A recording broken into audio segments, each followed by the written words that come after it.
Welcome to our first ever Wildmender live stream, and we have a treat for you today. We are joined by some of the developers from Muse Games, and also my co-host, Maddie. How are you doing today, Maddie? I'm doing good, yeah. Some of you guys who have come here from the Discord may know me. I am the same Maddie from that Discord. So hello to everyone who's joined, and thank you so much for joining us today. Yeah, this is going to be awesome. Of course, we've got some people here from Muse Games. I'm going to introduce all of them. They've got something fun to say about themselves, so we're going to get into it now. So first of all, we've got Howard. He's the team lead. Basically, he oversees everything, the well-being and interworking of the team. And apparently it says here that we're amazing publishers. Yeah, I was about to say, I can see it. It is written down on the sheet. Yeah, we are amazing publishers. So thank you for that, Howard. Really appreciate it. He also says here that he has barbecues semi-regularly at work. We need to start doing that. More barbecues, right? Yeah, we said that earlier, but like we're both vegetarians, so I feel like maybe barbecues wouldn't be for us. Maybe barbecued courgette? Shirts, broccoli. Maybe something like that.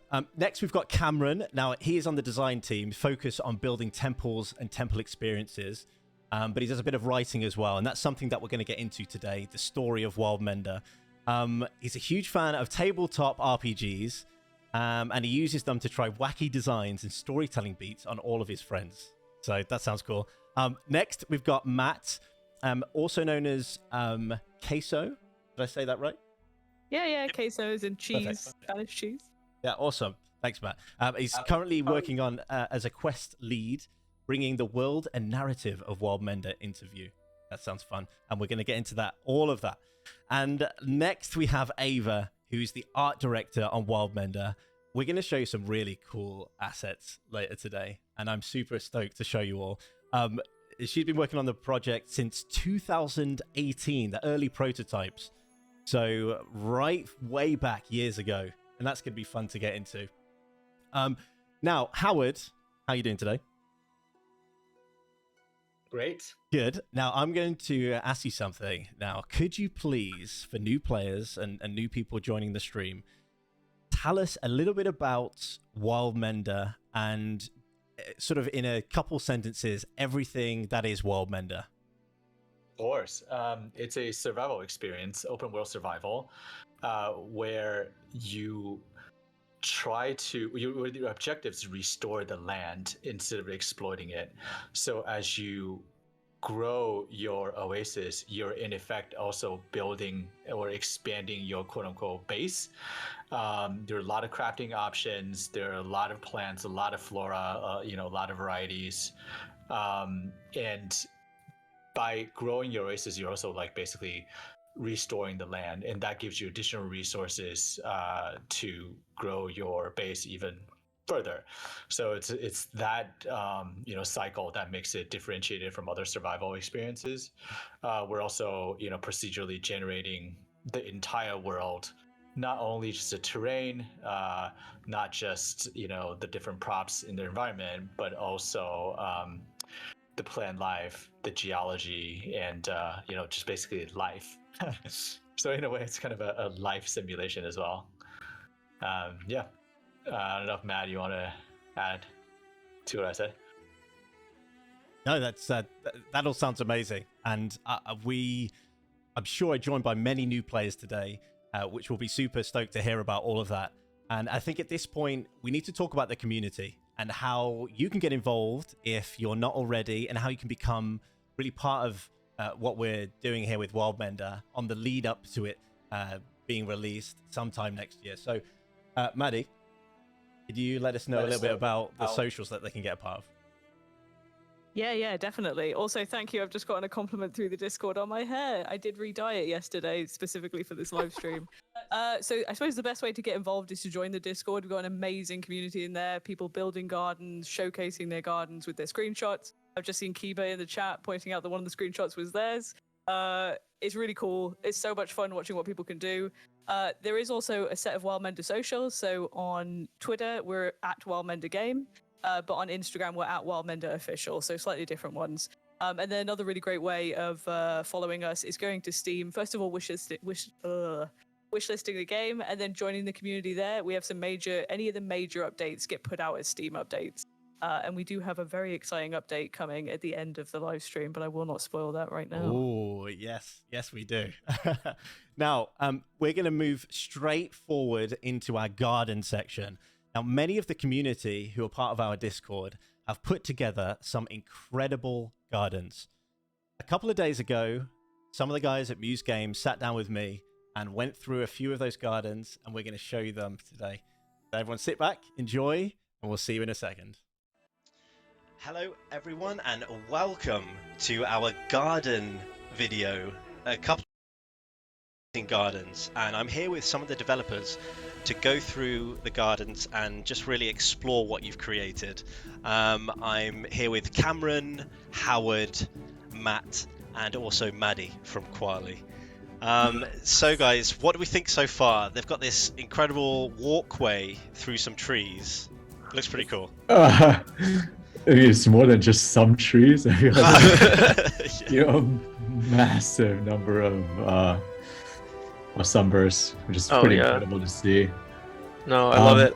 I always want to put paths everywhere when I make my garden because they help you like run faster and they look really nice. But I always end up getting distracted by something else or being too lazy to do it. So it's cool to see someone has put it together and I'm like, oh wow, that's what it looks like. This puts my test garden to shame. I mean, this is like so massive. I feel like my garden is like a tenth of this. It's huge. Yeah, I was about to say, it's massive. That path through the sunburst, it reminds me of the philosopher's walk in Kyoto. It's just like along the river, there's all these like cherry blossoms in bloom. It's kind of an incredible experience. If anybody's ever been there, but it kind of reminds me of that.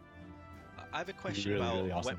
when you see these gardens, from when you guys first put together the game, did you think that what people are doing here, did you ever think people would create something like this?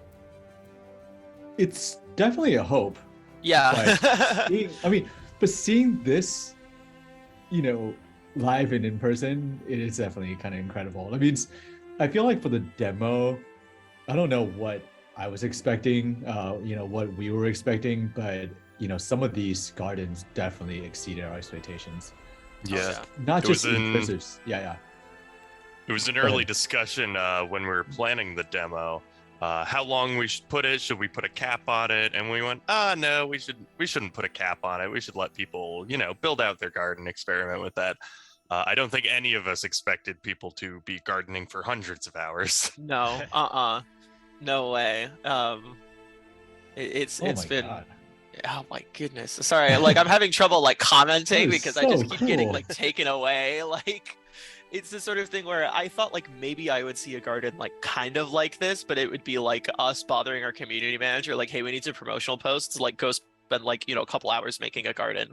And then having them be like, yo, okay. But like seeing our players get so like invested in the mechanics and systems that we've put together and like really having quite an eye for aesthetics, honestly, is it's so cool. It's awesome. Yeah, this is amazing. The fact that they can sort of fly around and show us all from an aerial view is really cool. I mean, it's also just oh wow. Ooh. That's is in a... Is this in the Yeah, Naya Temple, or is this one of the groves? No, this is one of the groves. I didn't even know you could plant, living things in here for long enough. Yeah. I mean, the fact that, I've been curious because I saw some screenshots of this garden in particular. Oh my god, look at that! It's like planter with tainted. A whole tainted. Wow. Yeah, it's got the tainted theme, and I was really curious how the player got water. And then I realized, it's this is probably the one near Naya, right? So I think it's just about channeling the overflow of Naya water to here, which is still quite a feet. So this is a nighttime one. Wow, this is really cool. So those, I like those sort of fireflies in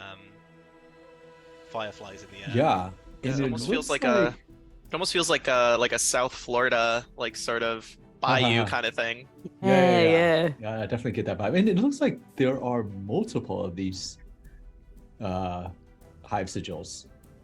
Yeah, which definitely are adding a really cool effect to it. Oh wow! It's so relaxing. I think that's one thing I take from these gardens so far. It's very relaxing to be in. Getting those bridges placed like that is not easy either. It's not easy. It's not easy. In fact, it's something that we've been talking about, is like just how to allow for the these tiles to curve and whatnot to enhance the aesthetics. But I mean, this player's kind of got that Yeah, clearly we don't need gap, to do anything. whatever that Yeah, close the figured Trello out. cards. It's clear. So from seeing all this stuff, and do you think, wow, there's people are taking it even further than we thought, and maybe there's more things to think of to put in to try and continue that creativity? Yeah, definitely. And I think a lot of it, we feed off of players' feedback, and maybe we don't communicate with player as well on a day-to-day basis, but we actually go through player feedback and bug reports just about on a daily basis. And in fact, we have our internal Trello, which is like our kind of workflow project management tool, and we feed all the player feedback into our Trello, and we actually review them at least once a week. And a lot of so of course on the content side, we are continuing to develop per our plan, but we definitely carve out a lot of space and time for player feedback, which is actually what we wanted to do. Yeah, perfect. Well, I know that we've seen all these gardens, they're amazing. I'm sure more will come in the future. That's it for now, but we're going to head back to the live stream, and I'm sure we can talk on this more. Now, Ava, I want to come to you really fast. What did you think of those gardens? And I know you've probably seen them around before, but what are your first thoughts? Just as like Howard and Cam and Matt had mentioned in the when they're commenting, it's just like so crazy to even see that any of that kind of stuff is possible. Like, I've made my own garden, but nothing quite as massive as any of our players have made. It's just amazing. Yeah, they are truly insane. And guys, on our Discord, we are constantly looking at these videos, and if you want yours featured in our next live stream, please do send them to us, because it's a pleasure to look through them. Now, we're going to move on to the main bulk of today, which is talking about the story and the world. We've got a whole host of devs here, as we've mentioned, and I'm just really excited to get into it. Who wants to begin with our first slide here, the world that was? I think I'll start. Hi, I'm Matthew. You'll see me as Queso on all the channels. So the world of Wildmender is fairly obviously a little post-apocalyptic, one might say. It's a ruined world, brink of death, dead forests, dead dry springs, crumbling ruins. It all suggests a once vibrant land, but what was the world like before? It was a peaceful land of farmers, craftspeople, tinkerers, government official, everything you need to keep things going, have happy life. It was work with magic was common as well. It wasn't, it wasn't everyone doing magic all the time, but magic was part of, a lot of people's daily lives. They were spread out, everyone found their niche. In the dunes, you find yourself in what was once the breadbasket of the world. A lot of growth there. The canyons, which you'll maybe see more of soon, were known for its craftspeople and tinkerers. The Great Sea held those who wished to study, the powers of magic. And the mountains were sparsely populated by those seeking deeper insights into those great mysteries. I just have to say, the artwork is just always mind-blowing to me. It's really, really cool. Yeah, I've just seen like Kiba in the chat saying that it just wants the house. Even the ruined houses look really, really nice. Also, I'm going to hold you to that, Kiba. You better make a nice garden for the next one because I've seen your garden in the Discord. So please make a video next time because your garden is really nice. But yeah, the houses look incredible. They look very Hobbit-like, especially in this. Yeah, and just to touch on like inspiration here, we're like really looking into ways to incorporate like people using the earth to create their homes, so more of like eco village or mud house type things. So people and the earth working together. So that's why we have this kind of idea of the more common type homes in the dunes, the breadbasket of Wildmender have like these grassy roofs and mud walls, and more like organic flow to their appearance. So we're coming to the gods. Who wants to take this? Yeah, you know what? I'll take this one because I'm doing the most of their temples and whatnot. So yeah, each each of the different areas has one temple to one of the major gods of the old worlds. They were these beautiful ornate structures. They're some of the biggest structures actually that you'll find in the game. And were made for people to be able to come and worship and commune with the gods and receive their blessings and give offerings. The gods tended not to interfere directly very heavily. They're very powerful, very old spirits. Even by, bestowing blessings is still like a very, they don't directly intervene with things. They won't cause a spring to grow somewhere randomly. But if you give Naya, acorns or some of her favorite, maybe she will bless the spring that you have back at your farm. In the beginning of the game, during the sort of the very beginning, it seems as though the gods are maybe breaking or twisting that sort of pact, where they're definitely interfering directly in regards to something, and that's left a little nebulous, and what happens there is left a little nebulous on purpose as well. But we'll definitely be exploring that a lot further. Three of the major gods that we have right now, or four rather. So there's Naya, the River Mother, who people who've played the demo are very familiar with. She is able to tell you about the other gods that are out there. There's Gleb, who is a strong god of the earth in that great canyon city we mentioned earlier, where a lot of people got excited about the Tinkerers. Gleb is sort of their patron of crafts, and not so much like yes, arts and crafts, but also people who make practical things as well. So construction and crafting and whatnot. It's also Strige, the sort of temperamental goddess, much like the storms that she represents.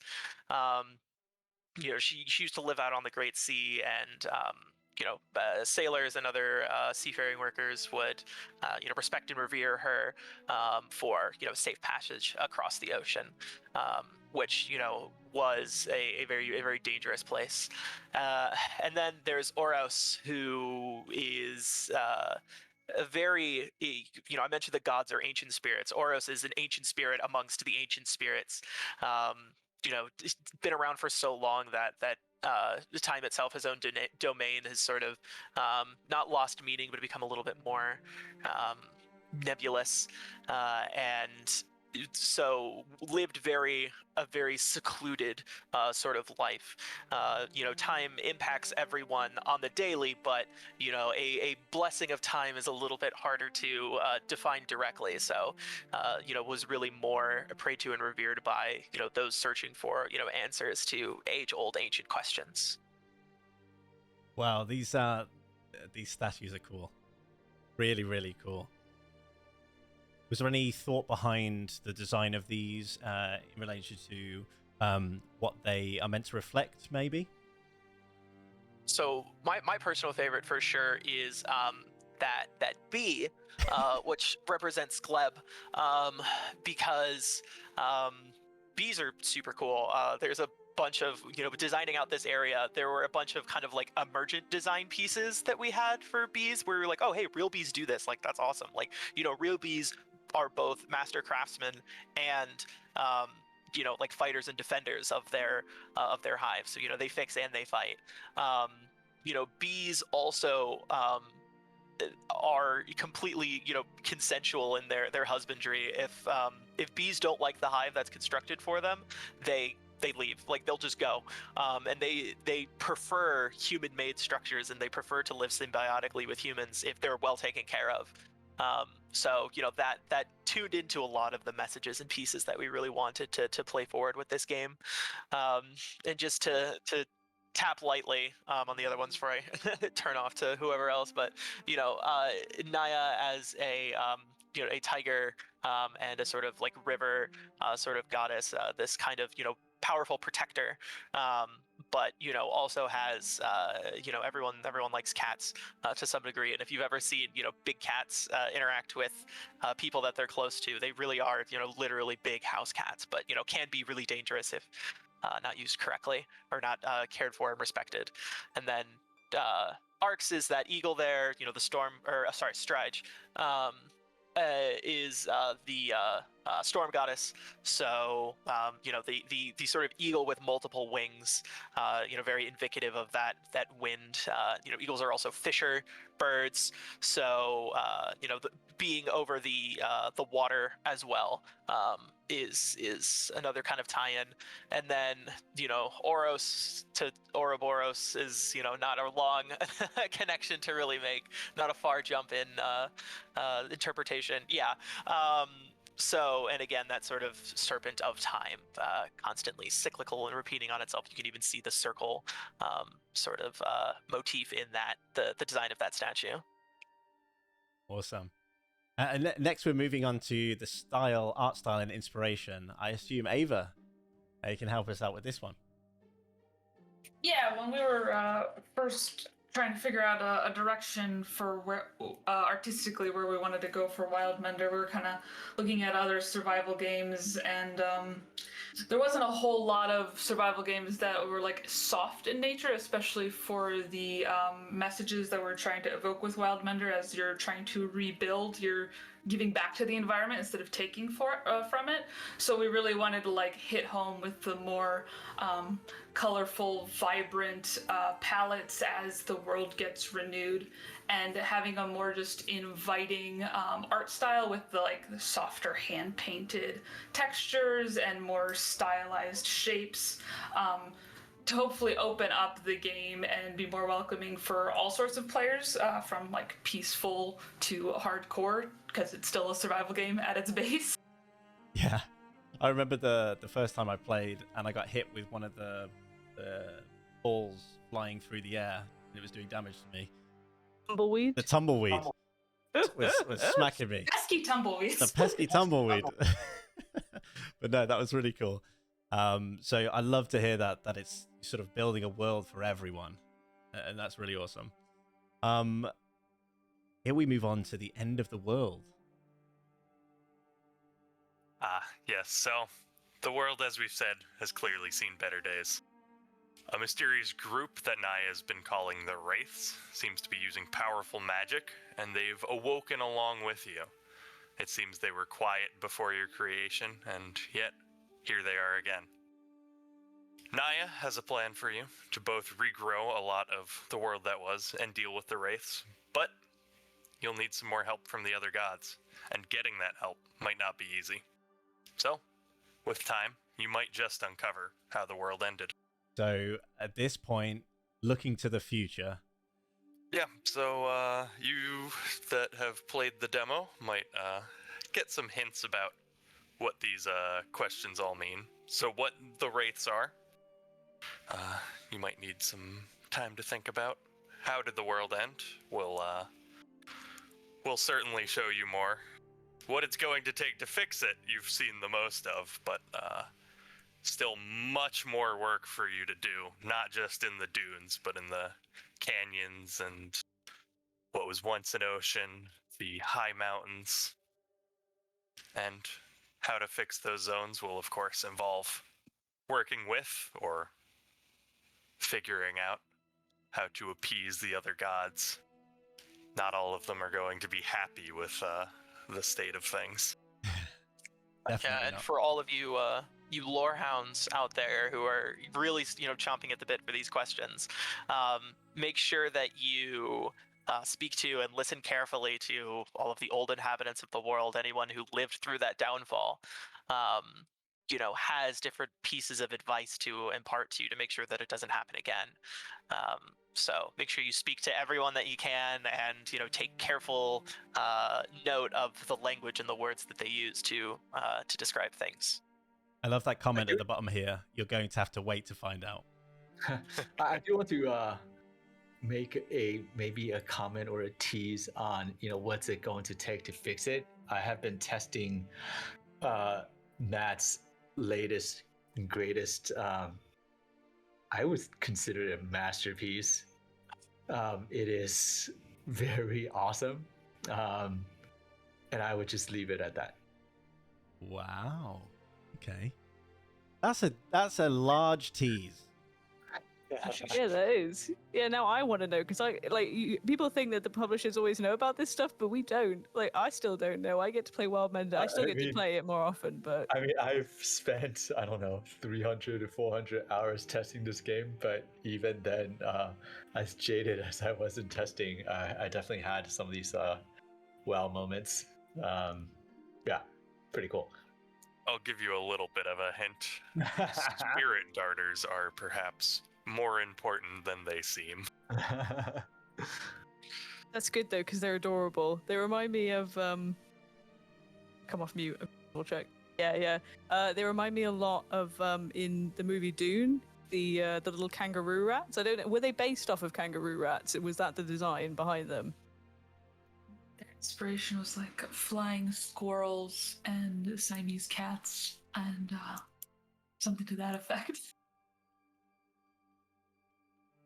Oh, I love that. Right, I'll pass back to Matt now. No, I'm just going through these images here. They are amazing, and it just shows the different aspects of the game, the different regions you can go to. What was the thought behind that? Those sort of different designed regions. I think part of it is to accentuate the day-night cycle. The way survival works, the way people explore and manage a garden in the harsh environment, day and night plays actually a pretty big role. Different things happen, or different things, or different, maybe call it like animals or spirits, happen at different times during the day. So I think obviously we want to make it very visually distinct, but hopefully also aesthetically pleasing, which I think reinforces the design in sort of how player view the different times of day as well. So yeah, I think in this case it's definitely aesthetics or visuals reinforcing the design around the game, the day-night cycle in the game. So Ava, I want to come to you for this particular image. We can see you did the concept and then it moved on to be made into a model. How do you feel when things are made into models from your work? Is it sort of a nice sort of progression, and you get to see it sort of in reality? Yeah, it's really cool to see it be actualized. Sebastian, they were working with us on the early years of Wildmender in 2018-19. So the workbench is essential to all of your crafting abilities, and it was one of the first assets that we made. So just exploring in the tutorial, you're gathering up your basic resources and having those represented in your first crafting station was important. And here we're going through a few more of the different starter tools. That's cool. Oh my goodness, these images are so amazing. So we've got sigil stones. Who wants to talk about this? Yeah, I guess I can. kind of the idea for the sigil stones, or you could think of them as totems. It was really important to how we wanted to like represent magic in the world, and we wanted to do it through sort of a sacred geometry representation. So I had a lot of fun with these, coming up with these unique rune images. I believe it's on the next slide where you just see the runes, but making sure that certain shapes evoke certain feelings of like cyclicalness or like strength and power. Like squares are more sturdy and circles are more gentle and spiritual, in my perspective. So coming up with all these runes and having that magic entwined with these sigil stones that the player gets to make was really fun. Yeah, they look awesome, and we're looking now at the plants, and I know that is a massive part. I know it's one of the first things I did when I played the game, played the demo. What was the thought behind the different types of plants you want to use, and exploring that? I'm looking for stuff that was like a little bit more, I guess, out of the ordinary, a little bit more eye-catching. A lot of the things that were fun with the plants is that since they're all procedurally generated, breaking plants down into their most basic elements. So you have your leaf, your flower, your stems, and how all those elements get put together. So when they get generated in the game, you see them start from a little tiny sprout and they grow up. You might think that's simple, but it's quite a bit more complicated than you would imagine. So all that stuff was really fun. Yeah, and we've moved on now to the Wraiths. They are super spooky, for sure. Yeah, so the Wraiths, I don't want to reveal too much because it might be story spoilers, but yeah, this was one of the initial Wraith concepts, and as we're developing more enemy types, kind of doing another round or a different inspiration on what kind of magics or forces they might wield, and bouncing off of that. So this is our first Wraith kind of scout that you see at the very beginning of the game if you're perceptive. Okay. And here we have some combat between. This is a Wraith and the player, right? Yes. Awesome. Okay, so character sketches. You seem to have iterated a lot and sort of there's really fine detail here in each of them. How was that coming up with all the different types of models? Whenever we're coming up with new assets, whether it's characters or props or plants or whatever it might be, it's really important to like pull up a lot of reference and just do concepts and get thumbnails done and just get ideas out on paper to see what you like. As you can tell from a lot of these initial sketches, our main idea that we wanted to bring across that the player was childlike or like innocent in a way, and more how do you call it, like a player could attach themselves to the player character more easily than being like an adult or something like that. So we really wanted to like encapsulate the innocence of a child trying to restore the world, sort of idea. Now, there's two things in the live chat I just want to mention. One, people are loving the art direction. They really, really like it. Super talented, and they are super talented. And secondly, we've got here, could we have crazy hats? People are asking for crazy hats, I suppose, in the future. Yeah, and the one thing I sort of wanted to ask as well, was the plan always to have character customization, or was there, when you started with these initial character sketches, did you have a vision of potentially having a player character, and then you kind of shifted more towards customization, or was it always like we want players to be able to have the character look childlike, but be able to customize like that? Because there is so much customization. It's something that really sort of shocked me. The hair, the outfit, and the outfits look so cute. Was that always kind of in the pipeline? At first, if we're talking back like 2018, I think it was just intentionally to have like a specific character with a specific garb, as you see in this panel right here. Supposed to be like the child was reborn with more of a priest type or like acolyte type outfit, as if you were studying underneath one of the gods or like coming of age and doing that kind of religious like research. And then as we got along, it's always fun to customize your characters. Yeah. So I feel like it naturally went in that direction where we would like to add more costumes, more hairstyles, more hats, whatever it might be. That's awesome. And I'm just flicking through the character concepts here. This is really cool. The Traveler Just a Ghost. note, Yeah, sorry, Howard. just a note on, just a note on crazy hats. So, usually how we take feedback is it works like this. Someone will say, "Hey, well, I want a crazy hat," and then they will go to Discord and post, "Hey, I want a crazy hat," and then Jen and I will look at those suggestions and those comments like, "Huh, someone wants a crazy hat. All right," and then we'll basically put it into our Trello board, and then we'll be like, "Hey, Ava, someone wants a crazy hat," and Ava will be like, "Yeah, maybe we'll make crazy hats." It really kind of works like that on a weekly basis. So yeah, no, I mean, if people have ideas, definitely post it on Discord, and we pretty much look at everything, and we look at everybody's feedback on a week. We review them on a weekly basis, and a lot of them are being implemented into the game. That's awesome. And I think at this point, it's good to show, if you want to join the community, get on the Discord that Howard was talking about. We do have a QR code for you. Really easy to get connected. Do that, and we'll see you over there. So coming back here to the slides, we've got the Traveler Ghost. I see you've got some assets here. How did all this come about?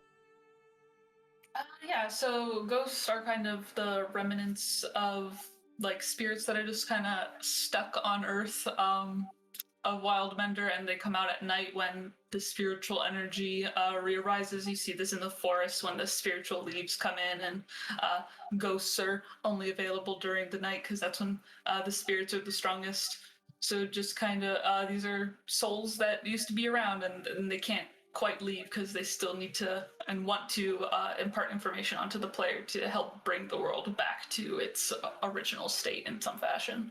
There's something, I don't know, sad about that as well, that they're sticking around, but also that they're being helpful. I think that's really cool.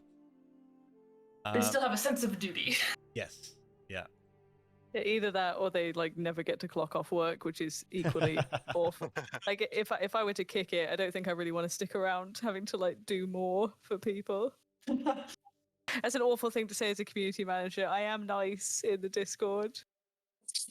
Who knows? Maybe we're ghosts still working on this game now.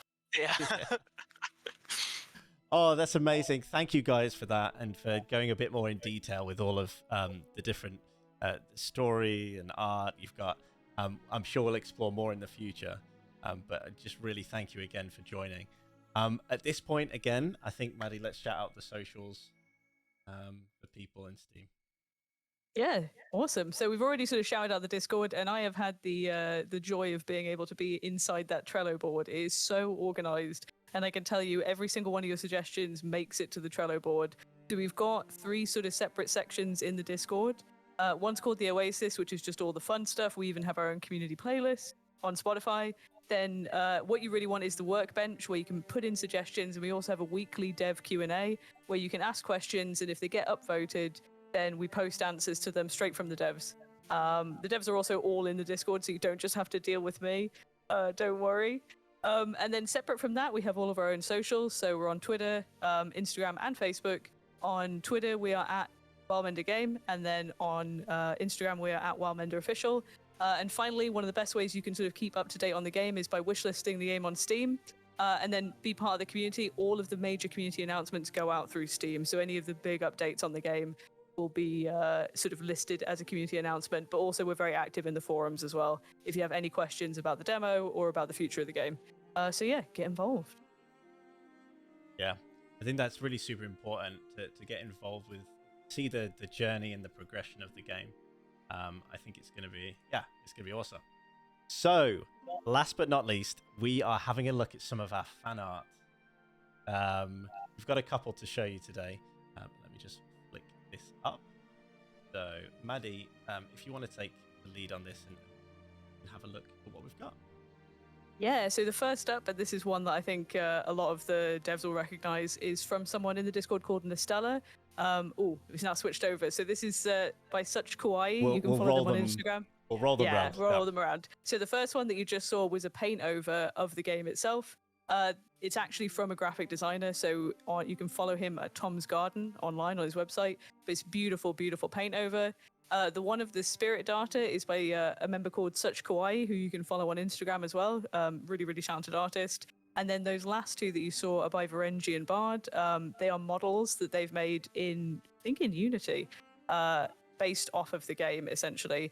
Also, shout out to Varengi and Bard, Martoof, and Kiba, who I think some of them are watching, who are in the process of making our Wildmender Wikipedia. Which goodness. Is really cool, yeah. So we now have a fan-made wiki. Extremely cool. Crazy. So guys, what do you think of these?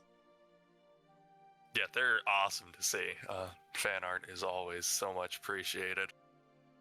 No, it's crazy, because it's like, on our end we're like making a thing, for all of you to, play and experience, and some artists and artistically inclined people are like, oh well, thanks for this thing you made for us, here's the thing we made for you, and I'm just like, Yeah, oh my exactly. god, it's beautiful, thank you.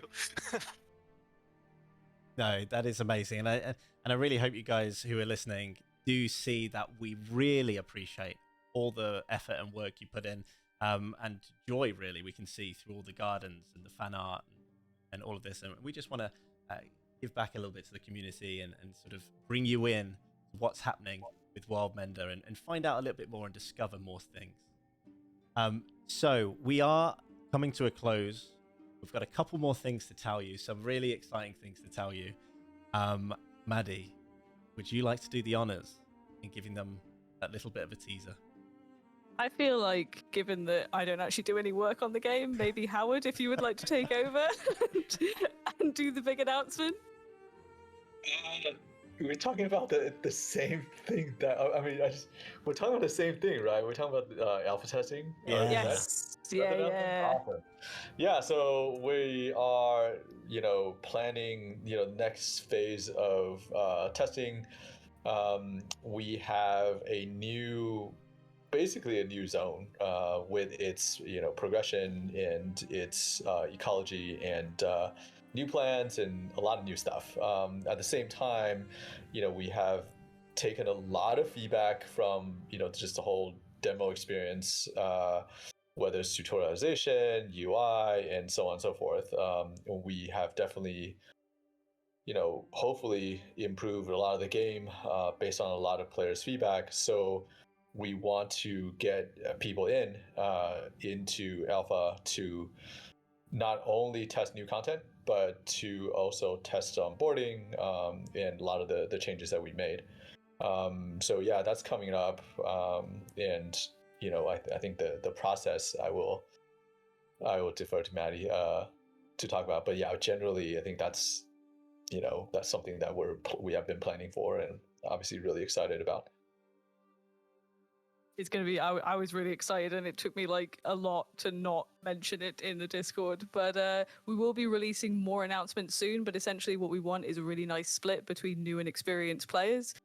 So there will be a Steam announcement coming very soon and a Discord announcement about how you can sign up. So it doesn't matter if you've played the demo or not, and if you know other people, there will be multiplayer in this alpha testing. So it could be that if you get chosen, you could be playing with your friends as well. Nice. Well, thank you again to everyone who's joined the stream. We are greatly appreciated that you've been here with us to share this. Thank you to Muse Games, Cameron, Howard, Matt, Ava. You've all been awesome for taking the time out to be with us here and share with the community. We are going to do this again, I'm very sure, very soon.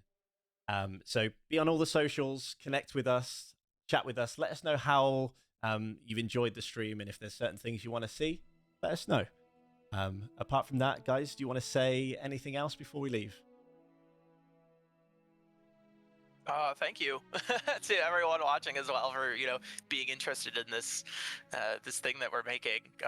We really like to make games that we enjoy playing, and the fact that this has had such a great reception and so many of you enjoy playing it too has been astronomically cool.